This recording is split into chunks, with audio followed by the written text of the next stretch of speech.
नमस्कार।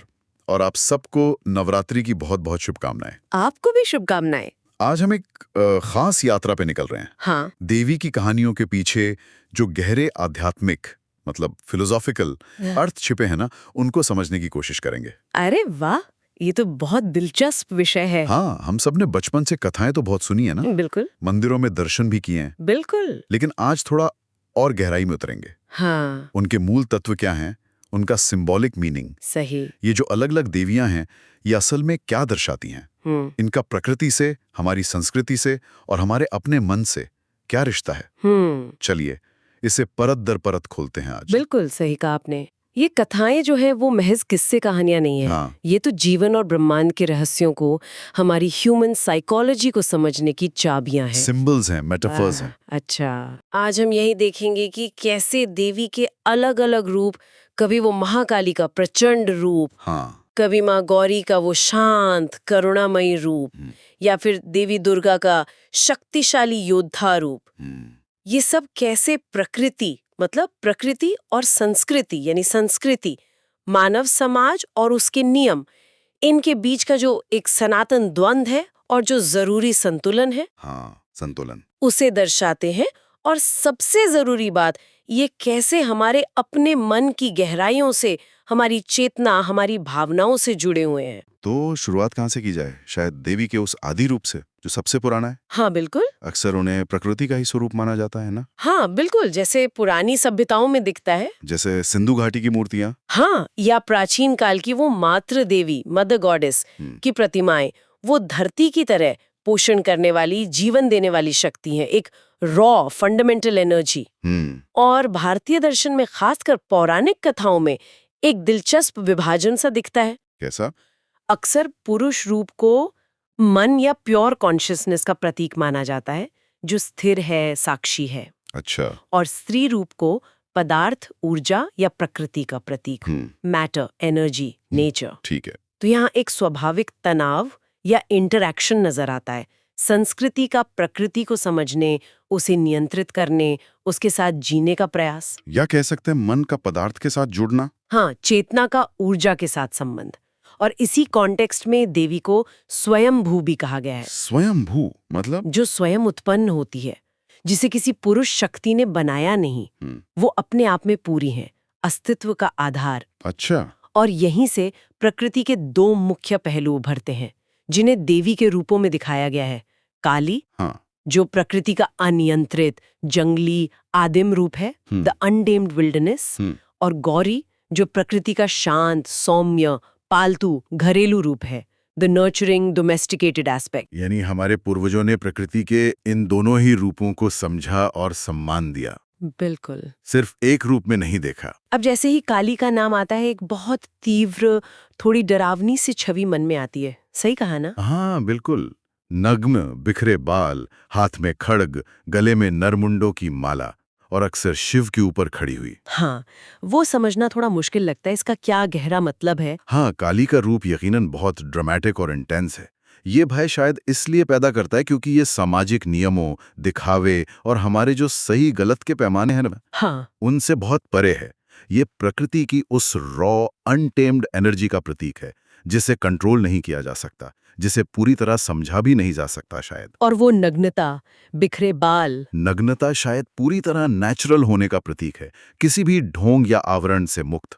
और बिखरे बाल शायद सामाजिक बंधनों से आजादी का। और वो कहानी है ना, रक्त बीज वाली, जिसका खून जमीन पर गिरते ही नए असुर पैदा हो जाते थे। हाँ हाँ, और काली ने उसका खून जमीन पर गिरने ही नहीं दिया, पी लिया। इसका सिंबॉलिक मतलब क्या हुआ? ये कहानी मतलब बहुत गहरा संदेश देती है। रक्त बीज हमारी अनियंत्रित इच्छाओं या नेगेटिव थॉट्स या उन समस्याओं का प्रतीक है जो फैलती जाती है, मल्टीप्लाई होती है, अगर उन्हें तुरंत ना रोका जाए। अच्छा। तो काली का रक्त पीला ये दिखाता है कि ऐसी टेंडेंसीज को, ऐसी समस्याओं को जड़ पकड़ने से पहले ही, फैलने से पहले ही खत्म कर देना चाहिए, एकदम जड़ से। मतलब जरा भी मौका नहीं देना चाहिए। बिल्कुल। एक डिसाइसिवनेस, एक रूथलेसनेस है जो कभी-कभी जरूरी हो जाती है। हाँ, ये बात तो है। और ये भी दिलचस्प है कि काली की जीभ का जो चित्रण है, वो भी कहानियों में बदलता रहा है। अच्छा, कैसे? कभी वो असुरों का खून पीने के लिए बाहर निकली है, कभी लगता है जैसे वो सामाजिक नियमों का मजाक उड़ा रही हो। और बाद की कुछ कहानियों में वही जीभ शर्मिंदगी या लोक लाज का प्रतीक बन गई जब उन्हें एहसास हुआ कि वो अपने ही पति शिव पर खड़ी हैं। तो दिखाता है कि कैसे समय के साथ इंटरप्रिटेशन बदलता है।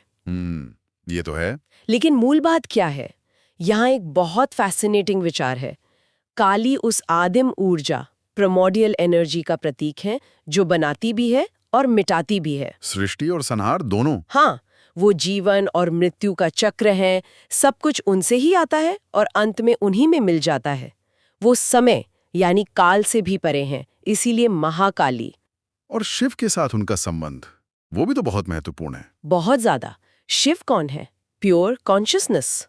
लेकिन बिना शक्ति के वो निष्क्रिय हैं, शव के समान। अच्छा। काली वो शक्ति हैं, वो डायनामिक एनर्जी हैं जो स्थिर चेतना को जगाती हैं, उसे एक्टिव करती हैं। वो शिव, निष्क्रिय चेतना, को शिव, कल्याणकारी सक्रिय ईश्वर बनाती हैं। मतलब चेतना और ऊर्जा, मन और पदार्थ एक दूसरे के बिना अधूरे हैं। बिल्कुल। ज्ञान बिना कर्म के अधूरा है और कर्म बिना ज्ञान के अंधा। ये वो रिश्ता है। वाह, ये तो बहुत गहरा विश्लेषण है। अब काली के इस उग्र रूप के बिल्कुल ऑपोजिट हैं गौरी या पार्वती। हाँ, माँ गौरी। देवी का शांत, सौम्य, घरेलू, ममतामयी रूप। यहाँ मुझे तुरंत सती की कहानी याद आती है। कैसे उन्होंने अपने पिता राजा दक्ष के यज्ञ में पति शिव का अपमान सहा नहीं और आत्मदाह कर लिया, और फिर पार्वती के रूप में पुनर्जन्म लिया। इस कहानी का क्या सिंबल है? हाँ, गौरी बिल्कुल अलग है।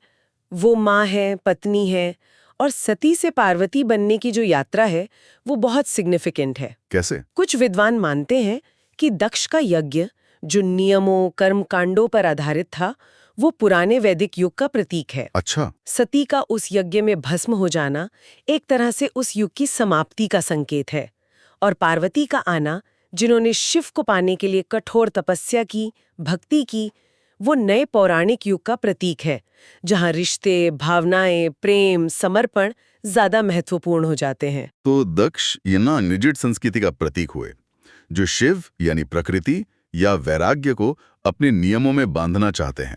हाँ, एक तरह से दक्ष वो रिजिड एस्टैब्लिश्ड ऑर्डर है जो शिव जैसे आउटसाइडर एस्थेटिक को जबरदस्ती अपने फ्रेम में फिट करना चाहता है, लेकिन वो फेल होता है। पार्वती उसी प्रकृति या शिव को संसार से जोड़ती हैं, लेकिन जबरदस्ती से नहीं, अपनी भक्ति, प्रेम, तपस्या से वो शिव को गृहस्थ बनाती हैं। मतलब प्रकृति को संस्कृति का हिस्सा बनाने के लिए कंट्रोल नहीं, बल्कि प्रेम और धैर्य चाहिए। बिल्कुल। सहानुभूति, प्रेम, धैर्य, समझ, इनसे इंटीग्रेट किया जा सकता है, फोर्स से नहीं। और इसी जुड़ाव से शिव और पार्वती के मिलन से गणेश और कार्तिकेय का जन्म होता है। हाँ। गणेश जो बुद्धि और समृद्धि के देवता हैं, विघ्नहर्ता हैं, और कार्तिकेय जो सेनापति हैं, योद्धा हैं, सुरक्षा देते हैं। बिल्कुल। वह के समाज के लिए जो जरूरी स्थिरता, समृद्धि है, सुरक्षा है, ये सब तभी संभव है जब जागृत चेतना यानी शिव और पोषित प्रकृति यानी गौरी का संतुलन बने। आपने बिल्कुल सही समझा। गणेश और कार्तिकेय इसी संतुलन की संतानें हैं। गौरी हमें सिखाती हैं कि जंगली या बाहरी तत्व को पालतू या अपना कैसे बनाया जाए, डंडे से नहीं, प्रेम और तपस्या से। वो ट्रांसफॉर्मेशन की प्रक्रिया है। वो दिखाती हैं कि दिव्यता सिर्फ जंगलों में नहीं, घर में भी मिल सकती है। हाँ, डोमेस्टिसिटी में भी एक डिवाइन क्वालिटी हो सकती है। तो हमने काली के आदिम अनियंत्रित रूप को देखा और गौरी के सौम्य एकीकृत रूप को।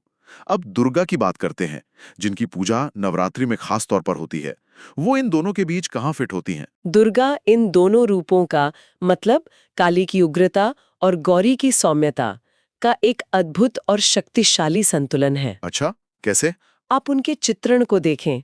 अक्सर उनके बाल बिखरे होते हैं जो काली की जंगली ऊर्जा की याद दिलाते हैं। हाँ, लेकिन साथ ही वो सुंदर वस्त्रों और गहनों से सजी होती हैं जो गौरी की घरेलू दिव्यता का प्रतीक है। हाँ, ये तो है। उनके कई हाथ हैं जिनमें अलग-अलग देवताओं के दिए अस्त्र शस्त्र हैं। उनका जन्म ही तब होता है जब संतुलन बुरी तरह बिगड़ जाता है, जब कोई असुर शक्ति जैसे महिषासुर संसार पर हावी होने लगती है। हाँ, कथाओं में आता है कि सभी देवताओं ने अपनी शक्तियां मिला के दुर्गा को बनाया। बिल्कुल, उन्हें एकजुट करके। महिषासुर की कहानी भी बहुत मशहूर है। भैंस का असुर जिसे वरदान था कि कोई पुरुष उसे मार नहीं सकता। सिंबॉलिकली ये महिषासुर क्या है? महिषासुर हमारे बेलगाम अहंकार, रैम्पेंट ईगो का प्रतीक हो सकता है। वो शक्ति जो सोचती है कि वो प्रकृति पर, दूसरों पर पूरी तरह हावी हो सकती है, उसे अपनी मर्जी से चला सकती है। भैंस मतलब ब्रूट फोर्स। हाँ, थोड़ी जड़ बुद्धि या ब्रूट फोर्स से भी जोड़ा जाता है। दुर्गा का उसे मारना सिर्फ विनाश नहीं है, इसे उद्धार भी कहते हैं। उद्धार मतलब मुक्ति। हाँ, उसे उसकी सीमित सेल्फ सेंटर्ड सोच से मुक्ति दिलाना। दुर्गा दिखाती है कि सच्ची शक्ति अहंकार में नहीं, बल्कि संतुलन, कोऑर्डिनेशन और धर्म के पालन में है। और ये ग्राम देवी वाली अवधारणा से कैसे जुड़ता है? हाँ, ये भारत भर में जो ग्राम देवी या कुल देवी की अवधारणा है, उससे भी जुड़ता है। हर गांव, हर समुदाय की अपनी रक्षक देवी होती है, जो रक्षा और पोषण करती हैं। बिल्कुल। दुर्गा उसी रक्षा करने वाली, पोषण करने वाली शक्ति का विराट रूप है। वो प्रकृति और संस्कृति, आजादी और जिम्मेदारी के बीच संतुलन बनाती हैं। वो याद दिलाती हैं कि शक्ति का आना तब होता है जब मन देवता जागता है और प्रकृति देवी के साथ शोषण से नहीं बल्कि जिम्मेदारी से जुड़ता है। शक्ति हमेशा जिम्मेदारी के साथ आती है। ये बहुत महत्वपूर्ण बात है। बिल्कुल। अब बात करते हैं दो और प्रमुख देवियों की, लक्ष्मी और सरस्वती। हाँ, धन और ज्ञान की देवियां।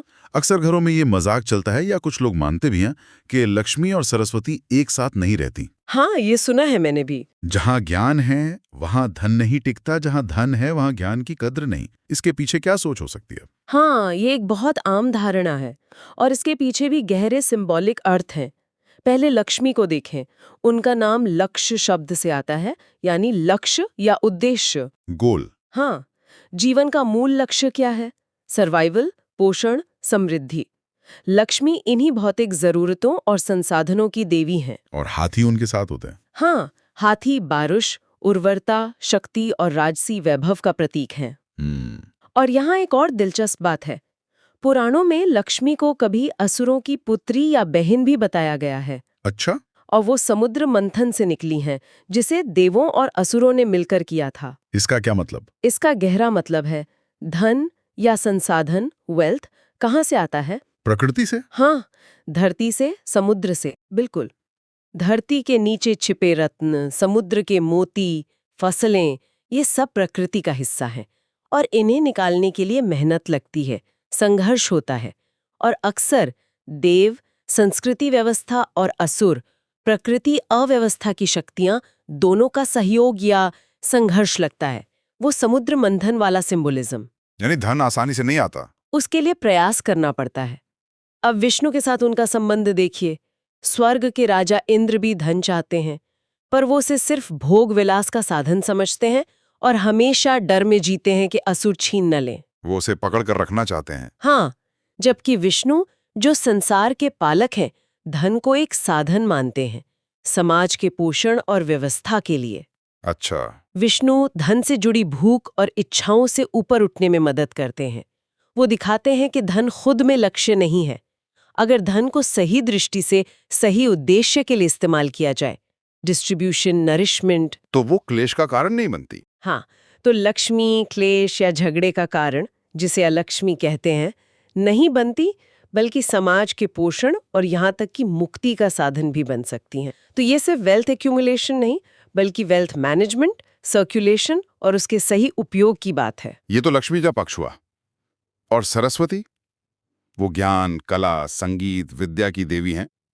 उनका क्या सिंबलिज्म है? सरस्वती का नाम सरस शब्द से आता है, जिसका अर्थ है तरल, बहने वाला, जूसी। ज्ञान भी तो ऐसा ही होता है, बेहतर रहता है।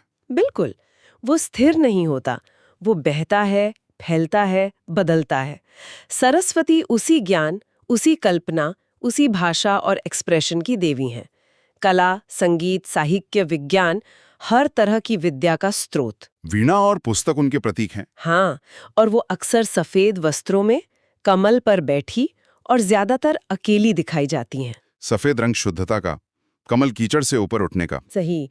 और उनका अकेला होना शायद ये दिखाता है कि गहरे ज्ञान या कला की साधना के लिए एकांत, चिंतन और वैराग्य मतलब डिटैचमेंट फ्रॉम डिस्ट्रैक्शंस जरूरी है। तो फिर लक्ष्मी और सरस्वती के बीच ये तनाव क्यों दिखाया जाता है? ज्ञान बनाम धन? ये तनाव शायद बाहरी दुनिया का रिफ्लेक्शन है, जहां अक्सर लोगों को लगता है कि इन दोनों में से एक को चुनना पड़ेगा। समाज में भी ये बहस चलती है, क्या ज्यादा जरूरी है? हाँ, भौतिक समृद्धि या बौद्धिक आध्यात्मिक विकास। लेकिन यहाँ एक और गहरा सवाल उठता है, जैसे धन या शक्ति का मिसयूज हो सकता है, क्या वैसे ही ज्ञान का मिसयूज नहीं हो सकता? हाँ, हो तो सकता है। कैसे? क्या ज्ञान का इस्तेमाल सिर्फ अपनी सुपीरियॉरिटी साबित करने, दूसरों को नीचा दिखाने, जैसे दुर्भाग्यवश जाति व्यवस्था में ज्ञान का दुरुपयोग हुआ, या बहस जीतने या सिर्फ अपनी बात मनवाने के लिए किया जा रहा है? या फिर ज्ञान का इस्तेमाल मन को एक्सपैंड करने, एम्पैथी बढ़ाने, समझ विकसित करने और दुनिया को जोड़ने के लिए हो रहा है? तो सच्ची सरस्वती मन को खोलती है, संकुचित नहीं करती। बिल्कुल, वो हमें दुनिया को और खुद को बेहतर समझने में मदद करती है, न कि दुनिया पर या दूसरों पर हुकूमत करने का हथियार बनती है। शायद जब ज्ञान और धन दोनों का उपयोग अहंकार से मुक्त होकर समाज के पोषण और संतुलन के लिए किया जाता है, तभी लक्ष्मी और सरस्वती सच में एक साथ रह सकती हैं। ये बात सोचने वाली है। तो इन सारी बातों का निचोड़ क्या है? हमने देवी के इतने सारे रूपों की बात की, आदि प्रकृति से लेकर संस्कृति में रची बसी देवी तक, उग्र रूप से लेकर सौम्य रूप तक, शक्ति, धन और ज्ञान की देवियों तक। ये सब हमें क्या सिखाता है? ये हमें सिखाता है कि जीवन कितना मल्टी डायमेंशनल है। इसमें जंगलीपन भी है और सभ्यता भी, वैराग्य भी है और जुड़ाव भी, शक्ति भी है और सौम्यता भी, भौतिक जरूरतें भी हैं और ज्ञान की प्यास भी। हाँ, देवी के ये अलग अलग रूप जीवन के इन्हीं अलग अलग पहलुओं, इन्हीं टेंशन्स और इन्हीं जरूरी संतुलनों को दिखाते हैं। ये कहानियां सिर्फ देवी देवताओं की नहीं है, ये हमारी अपनी कहानी है। हाँ, ये हमारी अपनी आंतरिक दुनिया, हमारे समाज और प्रकृति के साथ हमारे रिश्ते की कहानी है। ये चेतना के विकास की कहानी है। यानी ये सिर्फ बाहरी पूजा पाठ की बात नहीं, बल्कि अपने अंदर इन विभिन्न शक्तियों को पहचानने और उनमें संतुलन लाने की बात है। बिल्कुल, शायद असली रहस्य या साधना यही है, सिर्फ देवी के इन रूपों को बाहर मंदिरों में पूजना नहीं, बल्कि अपने भीतर की उस समग्र डिविनिटी, इनहेरेंट डिविनिटी या होलनेस को पहचानना। वो चेतना जो स्त्री पुरुष के खांचों से परे है। हाँ, जिसमें करुणा भी है और दृढ़ता भी, जो हमें अपने अंदर के कॉन्ट्रडिक्शंस को एक्सेप्ट करना सिखाती है और हमें अपने आसपास की दुनिया से जिम्मेदारी और प्रेम से जोड़ती है। जैसे आपने विठाई का उदाहरण दिया था पहले कभी। हाँ, जैसे महाराष्ट्र में भक्त कभी कभी विट्ठल या कृष्ण को विट्ठाई यानी माँ के रूप में भी पुकारते हैं।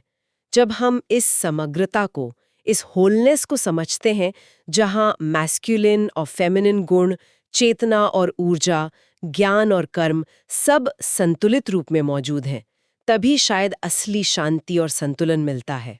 तो ये कहानियां हमें बाहर देखने के साथ साथ अपने अंदर झांकने का एक गहरा न्योता देती हैं। बिल्कुल। वाकई इन कहानियों में अर्थों की कई परतें हैं। उम्मीद है देवी के इन गहरे सिंबॉलिक अर्थों को समझकर इस नवरात्रि हमारे त्योहार मनाने में और शायद जीवन को देखने के नजरिए में भी एक नई समझ और गहराई जुड़ेगी। हाँ, उम्मीद तो यही है। आप सबको एक बार फिर नवरात्रि की ढेरों शुभकामनाएं।